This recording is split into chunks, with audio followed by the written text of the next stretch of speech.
అందరికీ నమస్కారం. గౌరవనీయులు ముఖ్యమంత్రి గారైన నారా చంద్రబాబు నాయుడు గారికి, మరి అదేవిధంగా నారా లోకేష్ గారికి, మరి రాష్ట్ర పార్టీ అధ్యక్షులు పల్లా శ్రీనివాసరావు గారికి, మరి ఎమ్మెల్యేలకి, ఇక్కడ హాజరైన తెలుగుదేశం పార్టీ మండల పార్టీ అధ్యక్షులకి, క్లస్టర్లకి, యూనిట్ అధ్యక్షులకి, గ్రామ పార్టీ అధ్యక్షులకి, మరి తెలుగుదేశం పార్టీ కుటుంబ సభ్యులందరికీ నా నమస్కారం. నా పేరు ఈశ్వర్ రెడ్డి, తెలుగుదేశం పార్టీ తిరుపతి రూరల్ మండల ప్రెసిడెంట్ని. మా రూరల్ మండలంలో 33 యూనిట్లు ఉన్నాయి, మరి 5 క్లస్టర్లు ఉన్నాయి, 191 బూతులు ఉన్నాయి. నిజం చెప్పాలంటే నేను 24 ఏళ్ళప్పుడు, నాకు 24 ఏళ్ళప్పుడు బాబు గారు కర్షక పరిషత్ చైర్మన్గా ఉండేటప్పుడు నేను తెలుగుదేశం పార్టీలో చేరడం జరిగింది.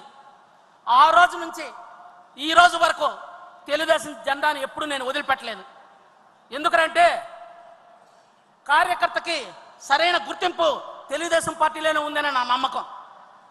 మేము నిజం చెప్పాలంటే కాంగ్రెస్ పార్టీ, అప్పుడు కాంగ్రెస్ పార్టీ అన్నమాట, ఇప్పుడు వైఎస్ఆర్ కాంగ్రెస్ పార్టీ, ఆ కంచుకోట గ్రామాల్లో నుంచి మేము జీరోలో నుంచి స్టార్ట్ చేసినాం. జీరోలో నుంచి స్టార్ట్ చేసి ఈరోజు మా పంచాయతీలో 550 ఓట్ల మెజార్టీ పైగా తెప్పించాం. అదేవిధంగా రూరల్ మండలంలో ఒక్క సామాజిక వర్గం ఏదైతే వైఎస్ఆర్సీపీకి బలమైన సామాజిక వర్గం అండగా ఉంటుందని చెప్తున్నారో ఆ సామాజిక వర్గం బలంగా ఉండే గ్రామాల్లో కూడా ఈరోజు తెలుగుదేశం పార్టీని మెజార్టీ తెప్పించడాన్ని ఈ సందర్భంగా సగర్వంగా తెలియజేసుకుంటున్నాం. ఎందుకంటే కార్యకర్తలే ఏ పార్టీకైనా పునాది. భారతదేశంలో ఏ రాజకీయ పార్టీకి లేనంత కార్యకర్తలు మనం తెలుగుదేశం పార్టీలో ఉన్నారు. తెలుగుదేశం పార్టీని కాలగర్భంలో కలిపేయాలని ఎంతో మంది నాయకులు ప్రయత్నించి ఈ తెలుగుదేశం పార్టీలోకి వచ్చి వెళ్ళిపోయారు.